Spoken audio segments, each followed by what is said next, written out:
Welcome to Gun Tech Tips number 5, replacing revolver cylinder retainer springs. This is a common issue to top brake revolvers. In this instance, we're going to use a H&R Model 926 like we used in the Sight Blade revolver video. And if this spring is broken or missing, which is something that happens a lot with improper disassembly, what will happen is the cylinder will just pull out just like that. This is your spring.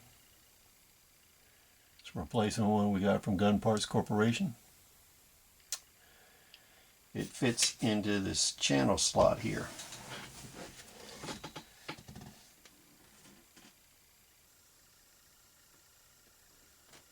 It fits into the channel slot here. You can see where that cutout is on the cylinder pin. It goes in there and it goes inside. And inside here, you can see the area where it goes in. It's that little cut. And what you'll notice here is on this part, you're going to have these raised ribs.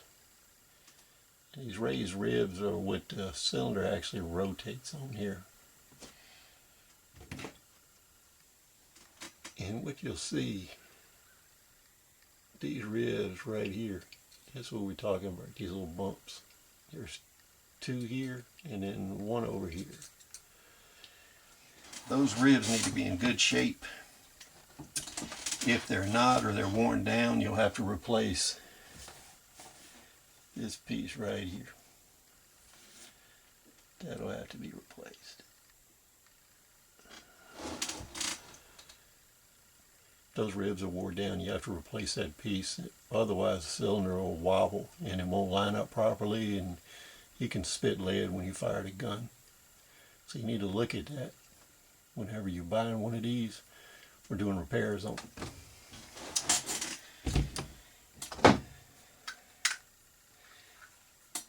Here we have a 926 where the pin is properly in right here. You press that in and you can remove the cylinder. And you can see how it fits in there.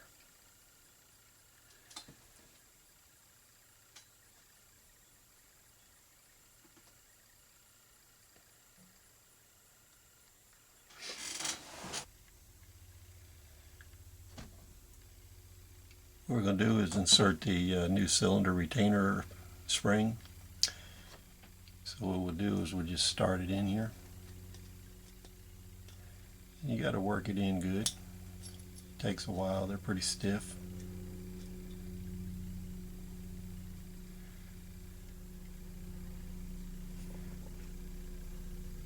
See there, working this in.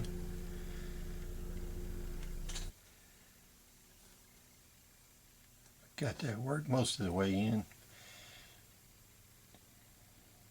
and you have to play with it a little bit. Sometimes in the slot things will get stuck and you'll have to clean that out before you put the new one in.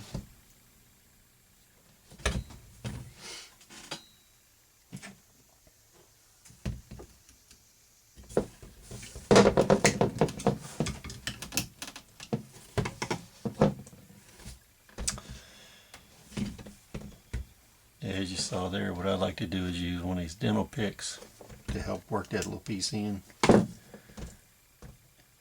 that helps it go in, be straight, and you get hooked down here.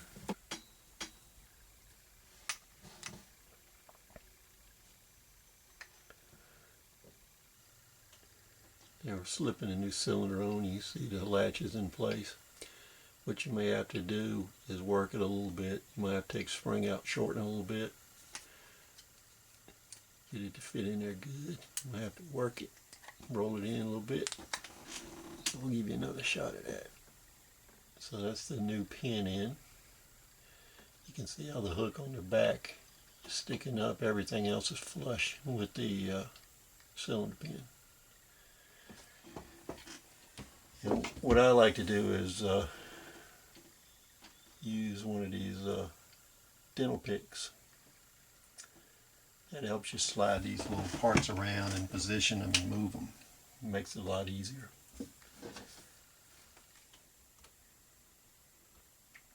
What you'll find is some of these repairs go really smooth and easy and you don't have any problems.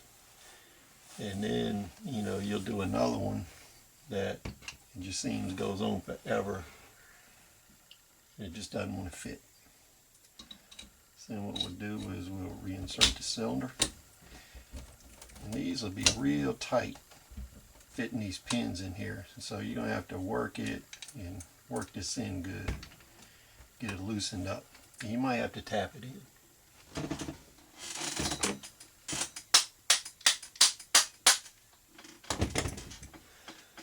So what we did is we tapped that in off camera. See, it's so stiff. Right now the pin is in and it works. It's really stiff.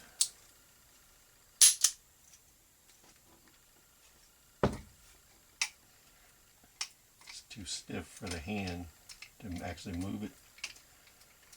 We're going to have to loosen it up a little bit, work it. Now what you may have to do is take this and work the spring a little bit. It may be too long and you may have to shorten it a little bit. But what will happen is you want this to fit in here without any binding. So when this is properly completed, this should freely flow and close. And when you cock the gun, it should cock easy, because if this thing is pushing against the cylinder pin, it'll put pressure and it'll break the hand inside of the lockwork here.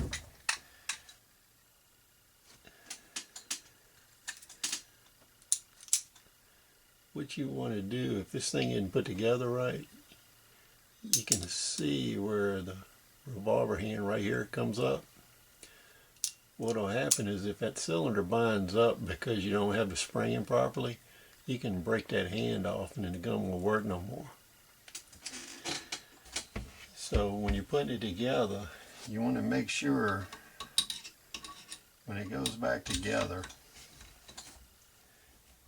that it goes in here with no friction, no tightness. And the gun, when you test it, the gun should work easy. If it binds up, there's something wrong with the spring and you go back and look at it. This is not a hard operation to do, but what it's going to do is take a lot of trial and error fitting. And if some junk gets caught down in the slot that fits in, you may have to pull the barrel and everything off of the receiver, get in there and clean that out. What I would do is spray some brake cleaner down in there before I would take it apart. That way you can make sure all the dirt and grease and mess is flushed out of there, because usually that's what binds it up if that's a problem. So what we've done is put this one back in service. Works good. Release is easy, no binding. So there we have it. Put it back in service. Thanks for joining us on Gun Tech Tip number 5. I hope to see you back for the next one. Please rate, subscribe, comment. We'll see you on the next episode. Bye.